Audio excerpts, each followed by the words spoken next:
मी प्रदीप प्रकाश ठाकूर आळंदी सोळ येथील रहिवासी आहे। गेले 8 ते 9 वर्ष झालं पांडुरंगाची सेवा देत आहे। पांडुरंगाच्या कृपेने खरं तर विठ्ठल रुक्मिणी हे महाराष्ट्राचा आराध्य दैवत आहे आणि त्यांची सेवा देणं हे खरं तर आमच्या भाग्याचं आहे।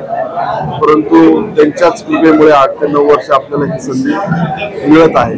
या वर्षी आम्ही प्रामुख्याने संत्रा ह्या 5000 फळे मागवली नागपूरवरनं आणि त्याची सजावट ही देवाचरणी अर्पण केलेली आहे। सजावट खरं म्हणता येणार नाही, हा महानैवेद्यच म्हणावा लागेल की ज्याचं जे लोकांना वाटता येतं नैवेद्य स्वरूपात आणि प्रसाद म्हणून तो लोकांना खाता येतो आणि घेता येतो।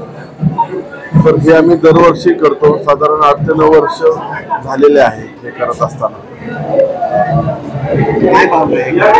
अशा निमित्ताने एकच भावना असते की आपल्या कुटुंबाला सुख समृद्धी मिळावी व सर्व जो समाज वैष्णवांचा मेळा या नगरीत येतो त्यांना सुख समृद्धी मिळावी आणि नवीन वर्षाचे स्वागत हे परमार्थाने व्हावं ही यामागची भावना असते। आमच्या मुला मुलींना 31 डिसेंबरला कुठेही हॉटेलला न जाता विठ्ठलाच्या चरणी लीन होण्याचे वेध लागावे दरवर्षी ही या निमित्ताने भावना।